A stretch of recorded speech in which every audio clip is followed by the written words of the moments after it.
harming each other, having a lot of harmony sometimes. And we meditate together and all this. But that's not just that. It's also somebody needs a lift, you give them a lift. Somebody needs to move house, if you have time, you offer your help. Somebody has babies at home that they need a babysitter, you offer. And then if they need something you can't give, you sit down and you become the link between the realized beings and the person who needs help.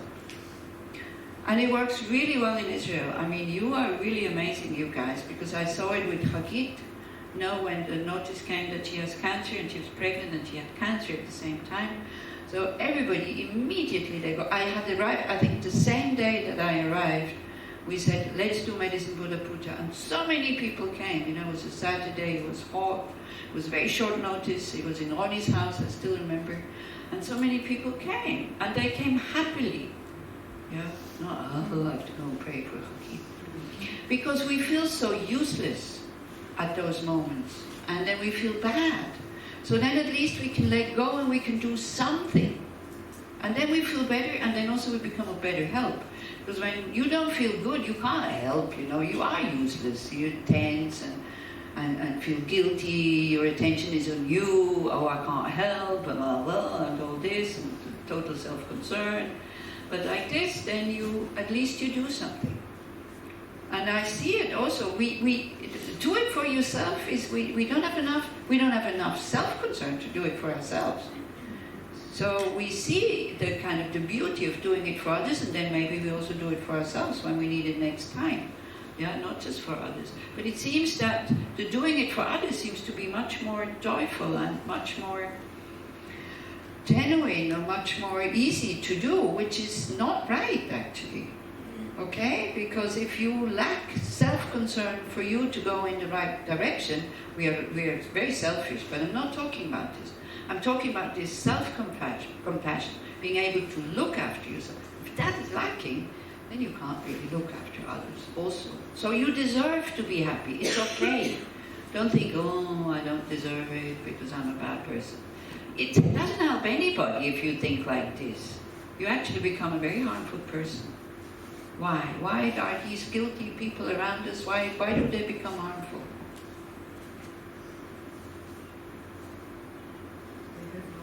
Maybe you don't anybody, huh? They are not happy, they have no joy, so they don't want other people. Exactly. They don't wake up our mirror neurons, you know? So, they don't, you know about mirror neurons, somebody is happy, it jumps over very quickly, unless you feel guilty. So they don't pick up ours, and we pick up theirs sometimes. So that's one thing. And also when you are not happy, your door for the negative emotions is wide open. And you cannot bear people around you that are happy when you feel guilty. So all you do is you destroy their happiness. Sometimes even with Dharma arguments, you know, somebody comes very happy and says, oh, imagine, you know, the baby's born, and wonderful, and you go with, oh yeah, but it can still die. It's true. But that's not the right thing to say at that moment. Or, well, it's all impermanent, you know. And oh, you know, look at the climate, look at the environment. Who wants to bring children into this world? It's true. But it's not the right thing to say at that moment. But it is true. Okay. So from giving, less attachment. It's to see our attachment. Because it's only when you see it you can work with it. Okay? Because many people think we're not attached. You only feel your attachment when you lose something and you feel bad about it. Then you see the attachment. Or like, you know, giving something, that's it, it's lost, it's gone. And you only see it then. If you keep it at home, you don't see your attachment. Unless there's big fear of losing it. Yeah? I know people who have like very, very valuable jewelry, but they have duplicates also, because they're afraid of losing it. So the valuable, the real one is in the safe at home. When they go out, they wear the duplicates. Okay, it's also an investment, they say, because it doesn't lose its value. You know, so like hoarding things. The Dalai Lama says very nicely, I think he said that in Mexico, and it really, really hit me. He says, you know, I'm a bit teary today, I'm sorry, I might start crying with every little beautiful thing that I say because of the baby. So he said, you know, when you're not well and you're depressed, you can look at the most beautiful diamond ring that is yours. It will not help you. But you can connect with somebody else by having concern about it, by connecting with them.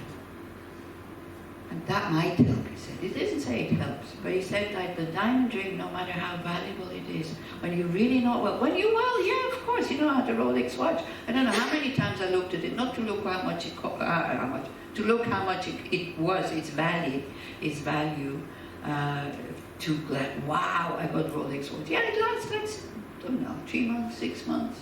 And then only if somebody else comes and says, oh, you have a Rolex watch, then some positive feeling comes up. But me looking at it was finished, you know.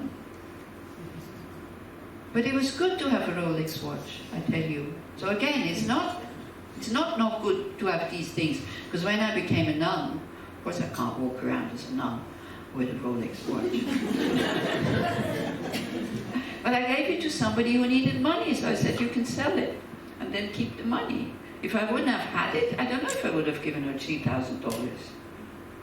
Now they're much more expensive. So don't think it's a Rolex watch from today, okay? At that time they were 3,000, because now it's 10 and more.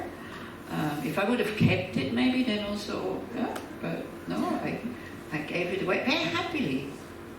Now it's of some use. Now I have this one, since 10 years or something, and it costs like $50. And it tells me the time, because that's what a watch is for. So it's okay to have valuable things. So we practice generosity, and generosity you can practice with material things. With they call it giving protection, but it's like giving your time. Yeah, giving your time also to listen to somebody, and then the third one is like giving Dharma. I know, but it's like that one. We love to do that. You know, have you ever noticed how we love to do somebody else, how they should be happy, what they should do in order to be happy? You love it. It's obsessive almost. Yeah. Do you ever tell yourself? And we're clever, you know, we're saying the right things. Because when somebody comes who is not well, what's the first thing we say? Huh? Don't worry. Because it's true, the more you worry, the more tense you become, the bigger your problem gets. It will pass. It's true. You know, how many times do you say to yourself when you know, you go like, hey, don't worry, it will pass. You will die, the other one will die.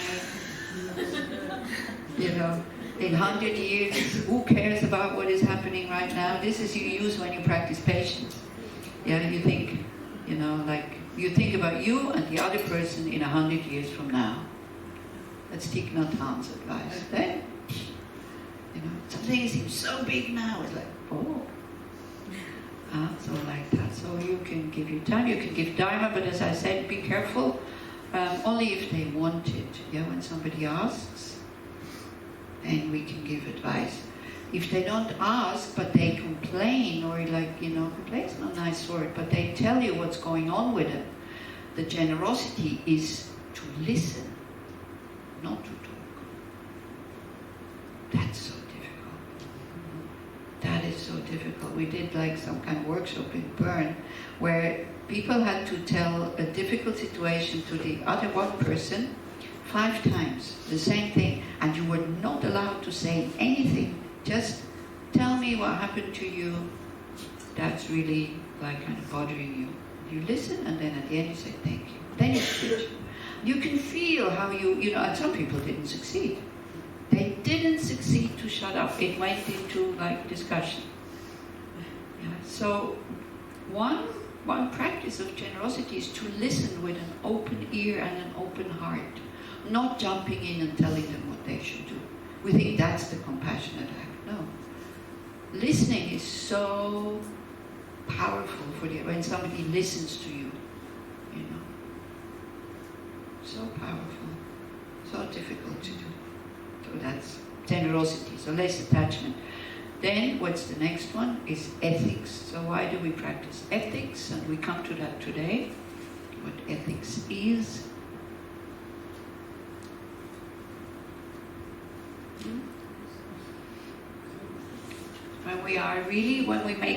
When we make a decision, I want to become an ethical person. So the first thing is we need to know what it is. So here with the perfection, ethical conduct goes much further than in the lower states where we just become, you're ethical when you don't harm. And this non-harming is very simple. Not to kill, not to steal, not to have sexual misconduct, not to lie, not to, not to divide people who are like in a very harmonious group because you don't like one of them. Not to spread rumors about somebody that you want to harm. Not to have, harmful words, like cruel words like this, even though it's true. Somebody might be an idiot, okay, but you don't need to tell them. Doesn't make them more intelligent if you tell them. Makes them even more tense.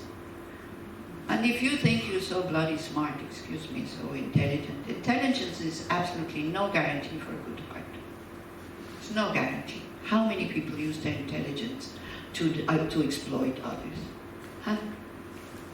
If intelligence would come together naturally, automatically with a good heart, okay, then we can have so much admiration for intelligence. Otherwise, what's the point?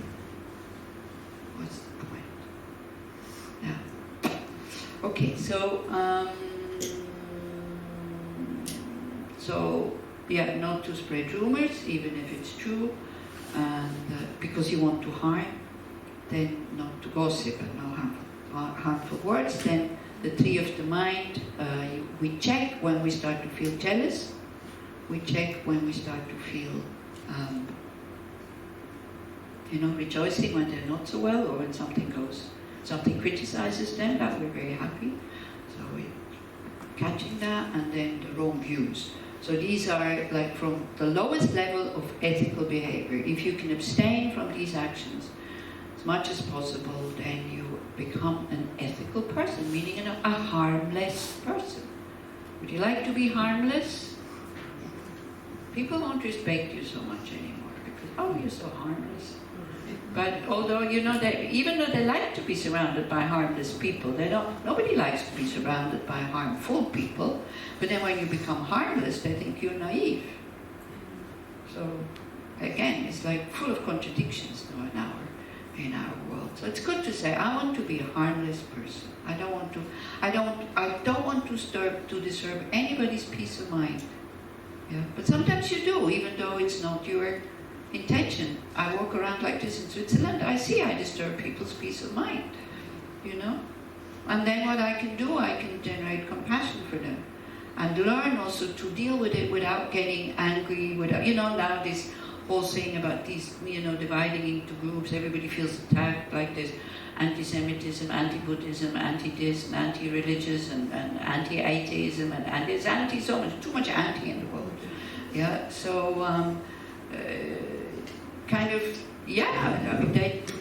when they get disturbed, means they don't like people of religion. That's why they show it in their faces, spit in front of me on the floor. Until now, nobody has ever spat at me directly, but just on the floor. Or like they really show with their face, they show their disagreement to what I'm doing. I had to learn to deal with it and not to be angry and not to feel like, ooh, they attack me. Yeah, they want to look at me like this, they want to spit, it's there, it's fine. To learn this ability that as long as it's not physically harming, because then I would run away, or I would even go to the police and complain. Yeah, if I would get physically harmed. But the rest is just their own ignorance and confusion and unhappiness. So, so it's okay, so then I don't suffer. I don't have to take it personally. I mean, it's the robes, it's not me. And I know I already told you the story, but it was like, I had just become a nun In India and Dharamsala, it's okay. There's 1,000 others. They don't look at you. It's fine. So then I went home to see my parents so that they would be okay, that they saw I was still the same, and I didn't, I wasn't brainwashed and fell into a sect, because that's what parents worry when you become a Buddhist nun. Even you're 40 already. Yeah, so I thought I'd go home and then they see. And so I was in Lausanne, and so there's this professor type person, suit, tie, did this kind of briefcase. And he comes towards me, very happy, and he goes, Tashitile, like full of respect. And of course, I don't, even now, after 30 years of Buddhism, I don't speak 10 words of Tibetan, I speak a few words. So I was very proud. But at the same time, I thought, shit, I hope he's not continuing to talk to me in Tibetan, because he'll find out that I don't speak Tibetan. But I was very happy, and it looked like genuine happiness. It was arrogance. He was greeting the robes. He wasn't greeting, it's very, Anila of like 6 months or something. Then a little bit further down, there was a homeless person who started, hey, Hare Krishna! And then the happy feeling went right into the cellar. And there I had the need, I didn't have the need to tell this person, there's no reason to respect me because I've just become a nun. I know very little about Buddhism. I don't speak Tibetan, so it's okay. I had no need to tell him that. But I had the need to tell the other, I know Hare Krishna. So because of the practice, because I had practiced a little bit before becoming a nun, I could see what was happening in my mind. I stopped in the middle of the city in Lausanne and I started laughing.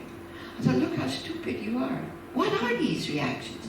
They're not directed at you, they're directed at what you're wearing. So am I my clothes? No, I am not. So this is how you can deal with these, because otherwise it creates so much aggression, and then we make more divisions and more divisions and more divisions and more divisions.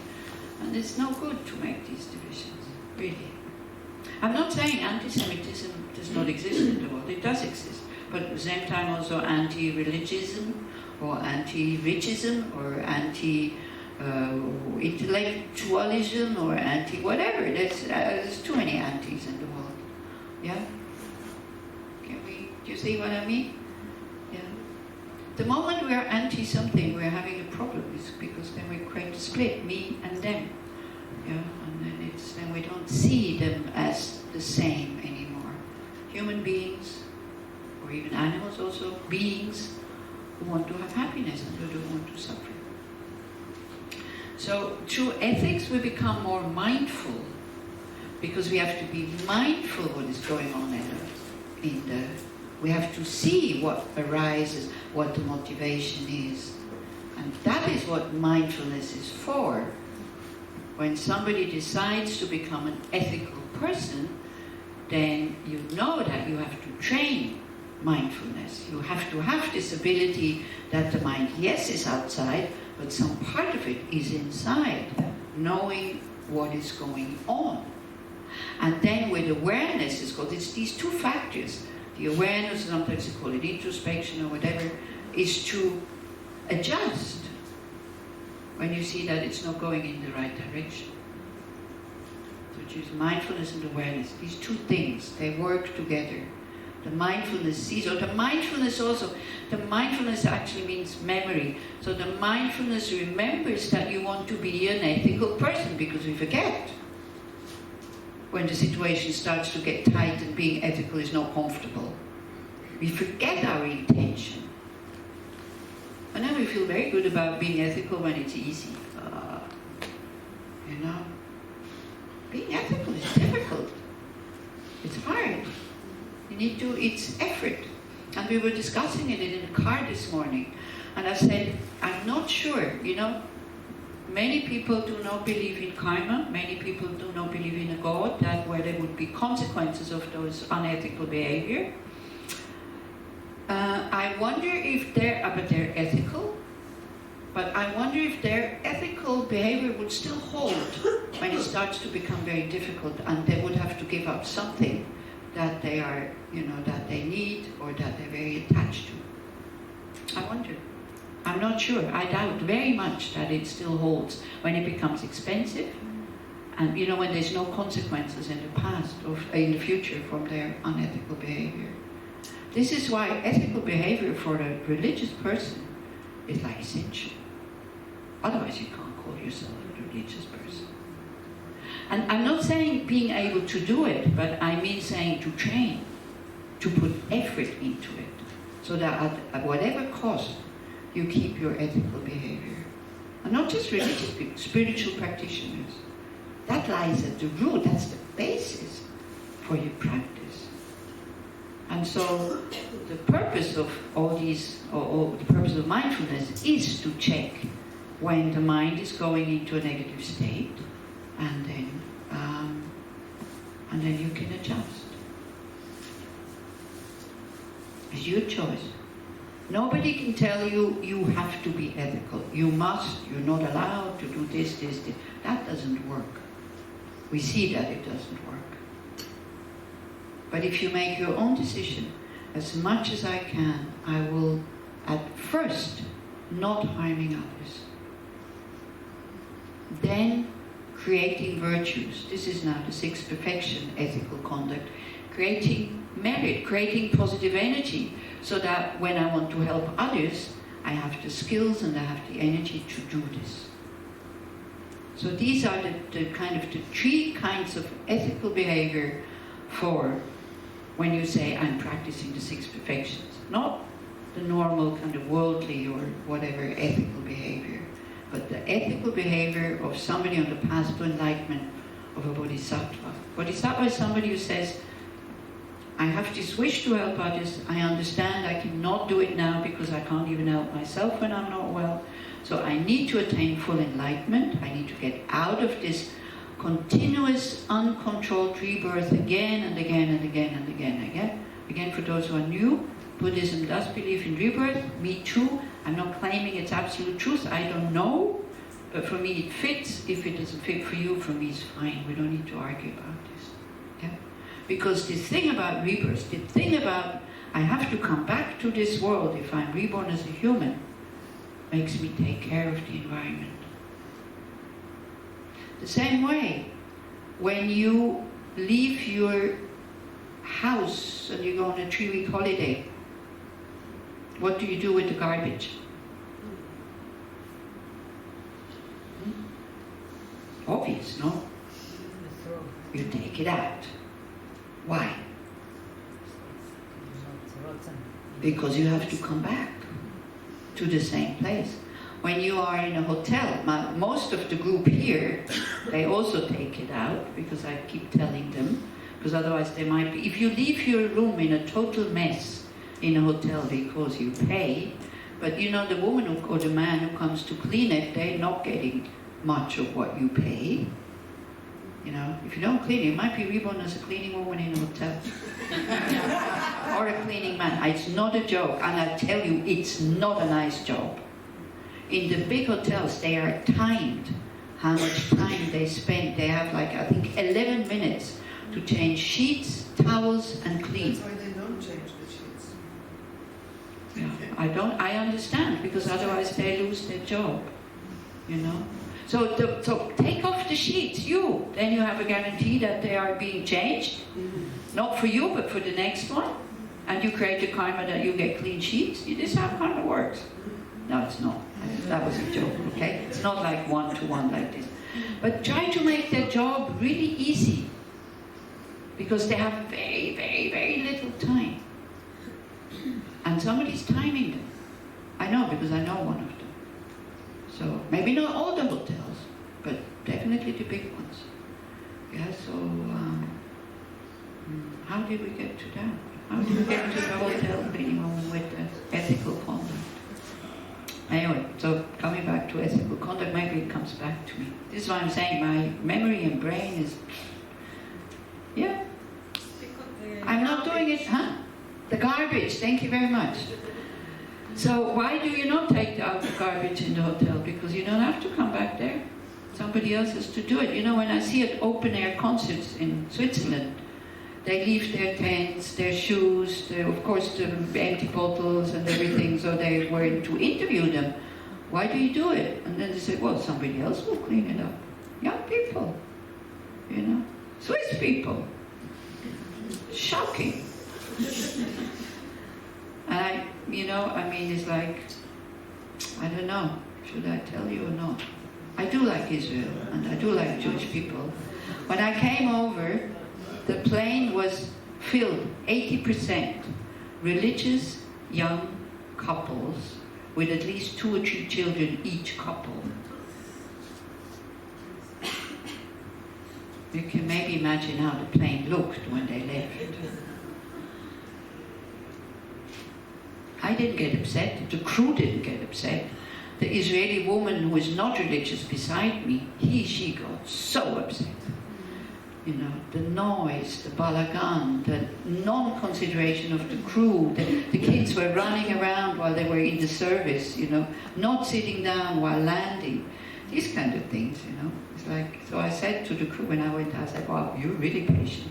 She burst out laughing. She said, well, what can we do? You know, so it's like, so that's what I mean. It's not to criticize a certain group. It's just, you know, it's part of your practice to be considerate about the people who have to clean up behind you. So if they don't do it, it's fine. But now you know, so try to do it. Yeah, and it's such a nice feeling. Once you get into the habit, it is such a nice feeling to leave a clean room, hotel, whatever. But again, not obsessive. You know, don't take out the vacuum cleaner, go to the manager, they work the vacuum. Not like this. But taking off the sheets and putting out the garbage, especially when we go to the courses in the places where you stay. See here, same thing, you know. I mean, Amira, I don't know, because Amira is like, she must have been Swiss in her past life or something. She's so clean, and she's so happy when it's clean also. So try to support her a little bit, because she's disturbed when it's not clean. That's why she cleans. So help her also. I don't know how it is with dividing garbage here. Maybe is there not so much, but wherever there is dividing garbage, also please do it. So ethical conduct goes with looking after the environment much better. If you can take it into consideration, you have to come back into this world, or think about your great-grandchildren. You might not see them, but they will be experiencing what we are messing up now here. Yeah, so think about this. If you don't want to think about your own rebirth coming, you might come back as your own great child from the Buddhist point of view. The Druze believe these things, isn't it? Yes. That you get reborn in the same family, and they even remember it. I mean, it's amazing. I can see this happening because the view that you're reborn in the family is same family is so strong. Not the same family, but in the Druze. The Druze, yeah, that's what I'm saying. They believe that they are not going to be born in the same family, but in the Druze. Yeah, in the same community or the same. You know, so when the belief is so strong, I can see that in the Bardo, this very strong thought. If you have the karma to be human, it will direct you there. Because this is why we always say, you know, as Buddhists, may I always, in all my lives, may I always meet the perfect teachers. May I always be able to practice the Dharma so I can finish that path. So then this becomes that kind of sati, mindfulness memory that you don't have to have it here, but it's here. For those people who are not here yesterday, I always use the same example, but it's really good. When you want to go to a shop, you need to make the decision. In the morning, I go to the shop. You don't need to remember while you are going to the shop that you're going to the shop. Yeah, because you're very clear what you want. That kind of mindfulness, memory, we want to develop in our spiritual practice. I want to become an ethical person. I want to have the skills to help others. This is the purpose and the meaning of my life. This has to be a personal choice. Because it's difficult. Because the ego will not like it. He will say, are you crazy? You know, everything just for others and nothing for you? What are you saying? Yeah? But then we looked at, yes, I can do this because parents can do it. So all we need need to do this beautiful concern from the parent for a child, which is expanded on all sentient beings. Sounds very easy, it's very difficult.